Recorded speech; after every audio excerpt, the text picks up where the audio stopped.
மதுரையிலிருந்து ஹெலிகாப்டர் மூலம் தூத்துக்குடி புறப்பட்டிருக்கிறார் பிரதமர் நரேந்திர மோடி அவர்கள். முக்கிய செய்தியாக பார்த்துக் கொண்டிருக்கிறோம்.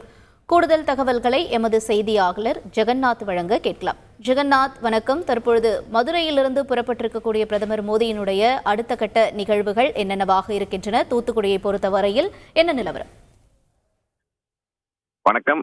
பாரத பிரதமர் மோடி மதுரையில் நேற்று மாலை சிறு குறு தொழில் நிறுவனத்தினுடன் டிஜிட்டல் கருத்தரங்கில் பங்கேற்ற பின்னர் மதுரை மீனாட்சி அம்மன் கோவிலில் இரவு சாமி தரிசனம் செய்து முடித்த பின்பு பசுமலையில் உள்ள தனியார் விடுதியில் தங்கியிருந்தார். இதனை அடுத்து தூத்துக்குடி மற்றும் நெல்லையில் நடைபெறும் நிகழ்ச்சிக்கு செல்வதற்காக தங்கும் விடுதியிலிருந்து சாலை மார்க்கமாக சற்று நேரத்துக்கு முன்பு பார்த்தீங்கன்னா மதுரை விமான நிலையம் புறப்பட்டு சென்றார். இதனை அடுத்து பார்த்தீங்கன்னா மதுரை விமான நிலையத்திலிருந்து தற்போது ஹெலிகாப்டர் மூலம் தூத்துக்குடிக்கு சென்று கொண்டிருக்கிறார்.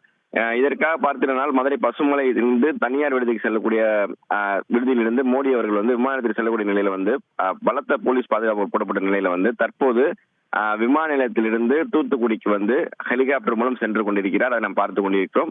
இதனை தொடர்ந்து பார்த்தீங்கன்னா தூத்துக்குடியில் இந்த வஉசி துறைமுகத்தில் ரூபாய் 7,055 கோடி 95 லட்சம் மதிப்பிலான அந்த வெளி துறைமுகம் அதை பாத்தீங்கன்னா தொடர்ந்து வைக்கிறார். மேலும் ரூபாய் 265.15 கோடி மதிப்பில் வடக்கு சரக்கு தளம் 3 எந்திரமயமாக்கல் ரூபாய் 124.32 கோடி மதிப்பில் 5 MLT கடல் நீர் குடிநீராக்கும் திட்டம், அது மட்டும் இல்லாமல் பசுமை ஹைட்ரஜன் எரிபொருள் நிரப்பும் மையம் உள்ளிட்டவை அடிக்கல் நாட்டு விழாவில் தற்போது பங்கேற்கிறார். இதே போன்று குலசேகரப்பட்டினம் ராக்கெட் ஏவுதலையும் அடிக்கல் நாட்டுகிறார்.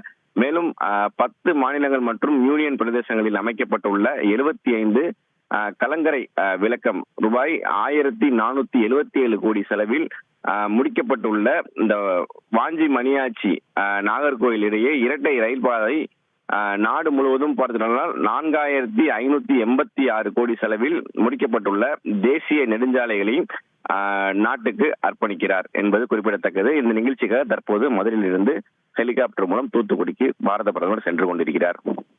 விவரங்களுக்கு நன்றி ஜெகநாத். செய்திகளை உடனுக்குடன் தெரிந்து கொள்ள உடனே சப்ஸ்கிரைப் பண்ணுங்க.